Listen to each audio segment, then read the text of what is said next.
Bom, meu nome é Luiz Felipe, sou aluno do curso de Licenciatura em Computação pela Universidade Estadual do Ceará e o intuito desse vídeo é apresentar o conceito de árvore, uma estrutura de dados.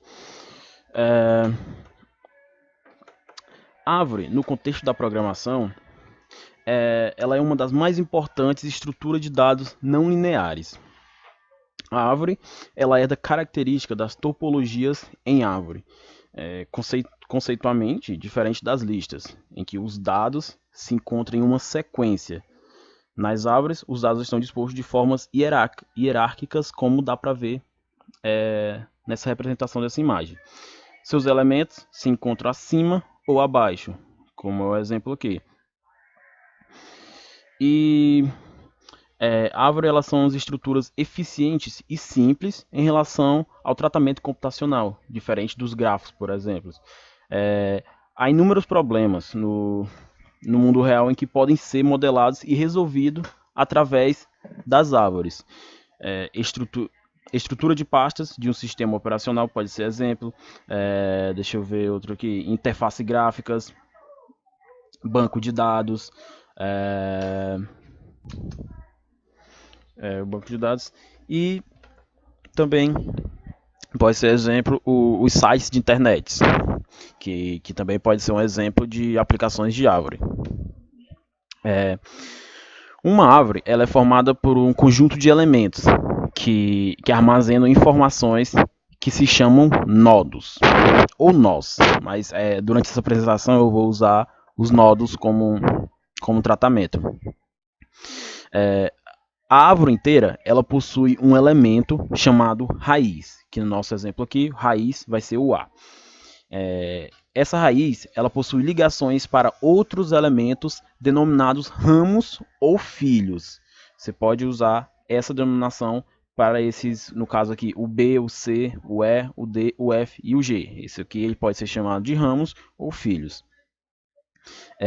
Esses ramos ou filhos, eles podem estar ligados a outros elementos que também possuem outros ramos, como aqui o B possui o D e o F, ou seja, o B é um ramo e possui outro ramo, que é o D e o F. E todos eles estão ligados ao A, o D e o F de forma não diretamente, no caso.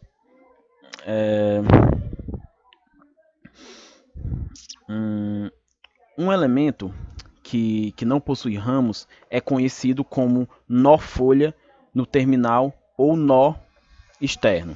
Nó terminal ou nó externo. Uma terminologia muito utilizada nas estruturas das árvores, ela tem origem nas árvores genealógicas, que a gente pode optar por isso também. O relacionamento entre nodos é descrito com os termos pai ou mãe, tudo faz, para os antecessores diretos de um nodo, filho ou filhas, para os descendentes diretos e irmãos ou irmãs, para todos os nodos com o mesmo pai. Definição formal de árvore.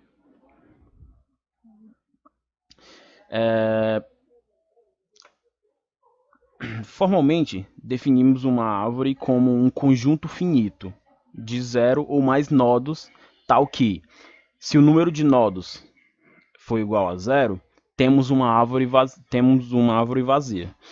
Ou se o número de nodos for menor que zero. Existe um nó especialmente denominado raiz de T. Os nós restantes formam M maior ou igual que zero, conjunto de juntos P1, P2, Pm, cada um desses conjuntos é uma árvore em si, chamada subárvore de raiz de T, ou simplesmente subárvore. Também tenho que lembrar uma observação que o número máximo de filhos em um nodo é chamado ordem da árvore. Uma árvore binária é aquela de ordem 2, e que em cada elemento possui no máximo 2 filhos. Agora eu vou mostrar aqui as representações das árvores para ficar mais representação, para ficar mais fácil. Temos a representação hierárquica. Lembrando que há diversas formas de representação de uma árvore, que são a hierárquica, que eu vou falar agora, depois eu vou falar da diagrama de inclusão, diagrama de barras e tem também, eu não lembro a outra, mas quando a gente chegar lá eu vou falando. A hierárquica. A hierárquica, que é aquele exemplo que eu acabei de usar no início, para mim, na minha opinião, ela é a mais fácil, a mais graficamente fácil de entender. E ela, como já dá para ver aqui, ela é parecida com um organograma de uma empresa, por exemplo, onde linhas unem dois nodos e indicam um relacionamento lógico entre eles, como dá para ver. Tradicionalmente desenha-se a raiz na parte superior, como já falei lá no início, que a minha raiz aqui vai ser o A, ou seja, a raiz vai estar em cima, na parte superior, e todos os nodos subordinados, que são o B, o C, o E, o D, o F e o G, eles ficam na parte inferior. Mas o contrário também é possível, só lembrando, tipo, o A pode ficar embaixo, contanto que siga a mesma ordem de cima para baixo, tudo bem, mas de baixo para cima tudo bem, mas eu prefiro assim por questão de organização e fica mais bonitinho. Temos também o diagrama de inclusão, que é nada mais, nada menos que um círculo que representa cada nodo e seus nodos descendentes são inseridos dentro do círculo de seus pais, que também são conhecidos como o diagrama de Venn. É muito utilizado na representação de conjuntos, que a gente pode ver. Esse aqui é o diagrama de inclusão. Temos também o diagrama de barras, que esse aqui é um pouco mais diferente, onde linhas são usadas para mostrar a hierarquia dos nodos, como dá para ver aqui. A raiz possui a linha de maior tamanho e os nodos irmãos possuem linhas de tamanhos iguais, como dá para ver aqui. No caso, a minha raiz vai ser o A, que tem a linha de maior tamanho, como dá para ver na representação da imagem.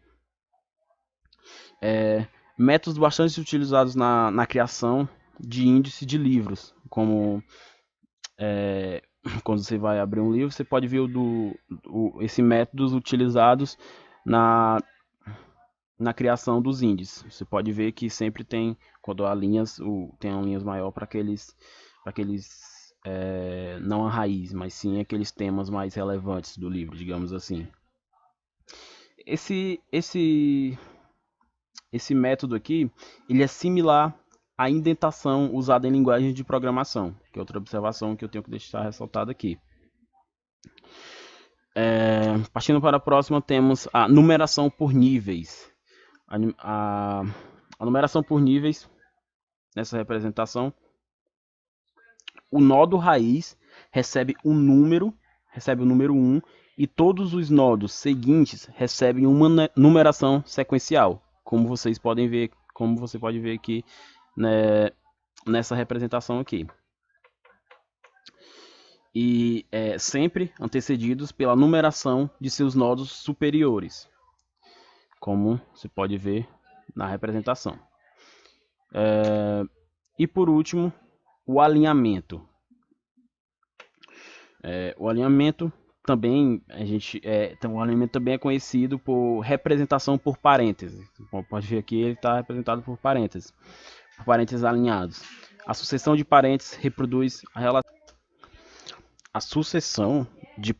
reproduz as relações entre os nodos, alinhando um nodo filho ao seu pai, que é basicamente isso. Então, deixa eu só ver aqui.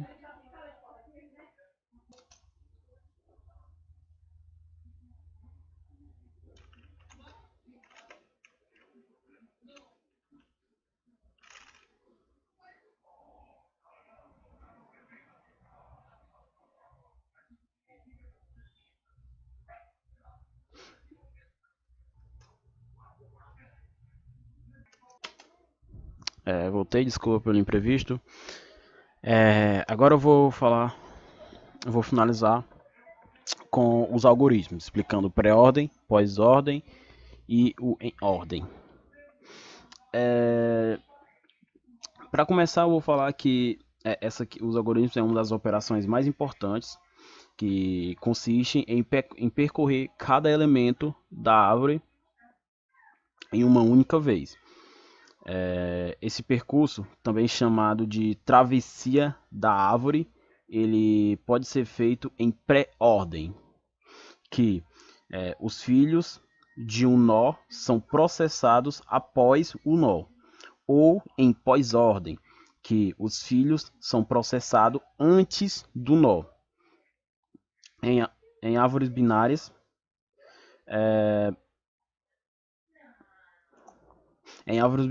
é possível ainda fazer uma travessia em ordem, como está aqui, em que processa o filho à esquerda, o nó e finalmente o filho à direita. Isso é o em ordem. E para finalizar, também temos outra operação que é utilizada nas árvores de pesquisa, que é a travessia da raiz até uma das folhas, no caso. Essa operação tem um custo computacional proporcional ao número de níveis de árvores. No caso, o pior caso é a travessia de todos os elementos até a folha de um nível mais baixo. Árvores balanceadas, elas apresentam o pior caso possível, para um certo número de nós, no caso. O pior caso apresenta-se na árvore degenerada, em que cada nó possui exatamente um filho, e a árvore tem o mesmo número de níveis que de nós, assemelhando-se a uma lista ligada. Então, esse foi o vídeo apresentando o termo árvore em estrutura de dados. Muito obrigado pelo tempo. Valeu.